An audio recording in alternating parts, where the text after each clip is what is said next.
कैसे हैं दोस्तों, आशा करता हूं आप लोग अच्छे होंगे। एनआईए बहुत ही अच्छा काम कर रही है और ऐसा मैं क्यों कह रहा हूं, क्योंकि उसने अभी रेड मारी पीएस फाउंडेशन पे। एक एनजीओ है मुंबई में जो कौन चलाता है, प्रदीप शर्मा। ये प्रदीप शर्मा वही है जिसको एनआईए ने गिरफ्तार किया है। प्रदीप शर्मा वही व्यक्ति है जो कि एनकाउंटर स्पेशलिस्ट है, जी हाँ, सचिन वाजे का गुरु।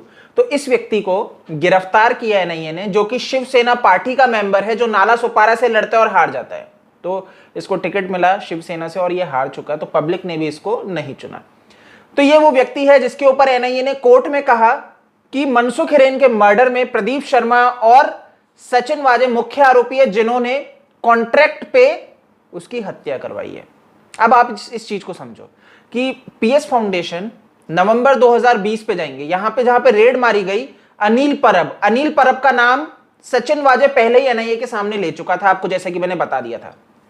अब अनिल परब को भाई कस्टडी में लाने के लिए, उससे पूछताछ करने के लिए एनआईए के पास बहुत ही पुख्ता सबूत होने बहुत जरूरी है। और अगर हम देखें पीएस फाउंडेशन को, तो यहां पे नवंबर 2020 में अनिल परब जो है वो इसी पीएस फाउंडेशन के इवेंट में, चैरिटी जो इवेंट था वहां पे उपस्थित थे। और आप बहुत अच्छे से जानते हैं पॉलिटिशियंस, बॉलीवुड द्वारा जो एनजीओ चलता है, कितना चैरिटी करते हैं और कितना गलत धंधे को अंजाम देते हैं। ये सबके सामने अब धीरे धीरे क्लियर होता जा रहा है। अब यहां पे बात यह है कि एनआईए ने इसके यहां पे जो रेड मारी उसमें उनको क्या मिला और क्या जब्त किया और क्या ढूंढने आए थे, ये जानकारी नहीं दी है। तो एनआईए ने ये जानकारी नहीं दी कि उन्हें किस चीज की तलाश थी, कि किस भैया चीज के लिए उन्होंने वहां पे रेड मारी थी और क्या उन्हें मिला है, प्राप्त हुआ है, क्या क्या वो लेके गए, जानकारी नहीं दी गई है। लेकिन ये माना जा रहा है कि एनआईए को बहुत अहम दस्तावेज इस रेड में हाथ लगे हैं, जो कि शिवसेना पार्टी के लिए दिक्कत में हो सकते हो। और ऐसा मैं क्यों कह रहा हूं, क्योंकि आप बहुत अच्छे से जानते हो इसकी पीएस जो फाउंडेशन है प्रदीप शर्मा की, ये शिवसेना के साथ जुड़ाव रख के बहुत सारी चीजें कर रही थी।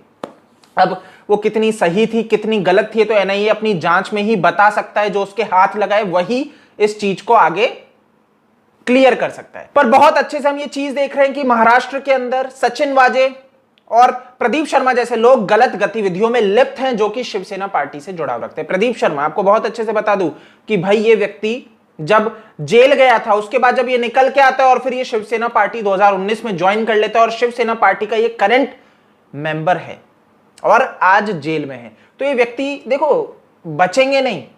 शिवसेना पार्टी से जुड़ाव रखने वाले जो स्वयं ये कहते हैं कि भैया हम तो गुंडे हैं, तो उनसे आप और क्या उम्मीद कर सकते हो। उद्धव ठाकरे भैया इस व्यक्ति के लिए क्या कह रहा था, प्रदीप शर्मा के लिए, भाई जब तक ये पुलिस में था तब तक ये गन से बोलता था और अब मन से बोलेगा। बहुत ही अच्छा भाई, आपका मन हम देख रहे हैं, बहुत अच्छे से देख रहे हैं आप लोगों का मन किन गलत चीजों में लगता है।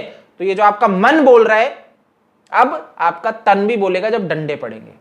आवाज आती है ना रोम से, रोम से, वो वाली चीज आएगी। दोस्तों एनआईए के सामने बहुत बड़ा चैलेंज है। और ऐसा मैं क्यों कह रहा हूं कि एनआईए के सामने चैलेंज है, क्योंकि प्रभावशाली लोग यहां पे निकल के आ रहे हैं। शिवसेना पार्टी के लोग धीरे धीरे निकल के आ रहे हैं और जैसे जैसे ये कड़ी खुलती जाएगी, क्योंकि मुकेश अंबानी साधारण व्यक्ति नहीं है कि आप सोचो कि एक मामूली सा तुच्चा सा कोई पुलिस वाला ऐसी भैया इन सब चीजों में लिप्त हो। नहीं, ऐसा हो नहीं सकता। यहां पे बड़े बड़े प्रभावशाली लोग डेफिनेटली निकलेंगे और ये चीज बहुत ज्यादा चैलेंजिंग रहने वाली है एनआईए के सामने। और ऐसा मैं फिर से कहूंगा, क्यों, क्योंकि पॉलिटिक्स यहां पे बहुत ज्यादा गहमी आगे हमें देखने को मिलने वाली है। अब एनआईए किस तरह से दांव चलता है, और मैं बिल्कुल उम्मीद करूंगा एनआईए से, मैं बिल्कुल चाहूंगा कि भाई वो ईमानदारी से बड़े बड़े प्रभावशाली लोगों को नीचे उतार के लाए, जेल में डाले और उनको कोर्ट से सजा दिलवाए। बहुत जरूरी है। और हम सबको एनआईए को यही, देखो एनआईए का तो ऑफिशियल अकाउंट ट्विटर पे एक्टिव भी है, तो आप उसको टैग करके बोलो कि प्लीज जल्दी करिए और किसी को नहीं छोड़ना है। और देखो एक चीज बहुत अच्छे से समझ लो, फिर कहूंगा कि ये जो पूरा एंटीलिया केस है, मनसुख हिरेन का केस है, और जिस तरह से यहां पे क्राइम किया गया, सुशांत सिंह राजपूत का केस अछूता नहीं है। इससे हम ये कहे कि सुशांत सिंह राजपूत का केस इससे अछूता है, नहीं, ये पूरा पैटर्न चल रहा है।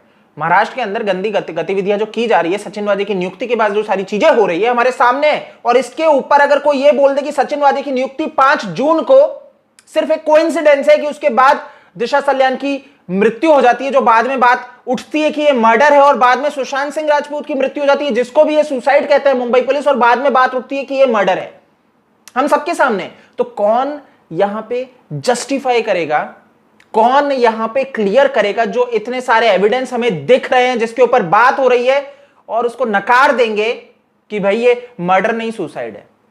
तो ये समझने की बात है, और ये पूरा का पूरा रिलेशन है, पूरा का एक वो कड़ी होती है ना, कड़ी कड़ी कड़ी कड़ी जुड़ती रहती है, जैसे साइकिल की चेन देखी होंगी जब आपने साइकिल चलाई होगी, उसी तरीके से ये कड़ी है। एक कड़ी टूट जाए, जिनको इन्होंने तोड़ने का बहुत काम किया है, मुंबई पुलिस ने तोड़ी है कड़ियां, जब सबूत मिटाए, जितना जो टाइम लिया 60 दिन तक इन्वेस्टिगेशन के नाम पे महेश भट्ट जैसों को बुला बुला के क्या किया है, चाय पिला रहे हैं और कोई सवाल जवाब नहीं, कुछ नहीं, ये मुंबई पुलिस ने सिर्फ मूर्ख बनाया। तो ये 60 दिन में क्या किया, ये जो एविडेंस को डिस्ट्रॉय करने का काम किया गया है ना बहुत अच्छे से, ये एक मेजर अभाव है इस कड़ी में। लेकिन यही है कि भैया सीबीआई किस लिए, क्योंकि वो सर्वोच्च एजेंसी है, तो उसका काम है इन टूटी हुई कड़ियों को जोड़ना और सही कातिल तक पहुंचना जो मर्डरर है। तो मैं उम्मीद करूंगा कि सीबीआई जल्दी यहां पे निकल के आए, 302 लगाए, और जो फिर से कहूंगा बहुत अति आवश्यक है सुशांत सिंह राजपूत के केस में, भाई 302 नहीं लगेगी, 306 में अगर भैया किसी को आरोपी बताया जाता है, अच्छा नहीं है, ठीक है, उसको बेल मिल जाएगी, उसको राहत मिल जाएगी कोर्ट से आराम से, ठीक है। तो भैया उसको कड़ी से कड़ी सजा मिले, तो 302 लगना अति आवश्यक है। तो गाइस बोलना बहुत जरूरी है, अगर आपके अभी तक नहीं समझ में आया 302 के लिए हम क्यों बार बार बोलते हैं, इसलिए बोलते हैं क्योंकि 302 में उसे बेल नहीं मिलेगी और फांसी भी हो सकती है। तो भैया जो भी कातिल होगा, जिसको भी पकड़ेगी सीबीआई, उसको फांसी निश्चित है। तो गाइस आई होप आपको क्लैरिटी हो गई होगी, तो इस वीडियो को शेयर कर दो, ठीक है, अपने दोस्तों को, मित्रों को, ठीक है, उनको बताओ कि भाई क्यों सुशांत सिंह राजपूत के लिए हमें आवाज उठाना अति आवश्यक है, और शिवसेना जैसी पार्टी और महाराष्ट्र में जो गंदगी चल रही है उनके खिलाफ बोलना अति आवश्यक है। आप मेरे को फेसबुक, ट्विटर, इंस्टा पे फॉलो कर सकते हो, मेरा यूजर नेम आपको स्क्रीन पे दिख जाएगा। जय हिंद।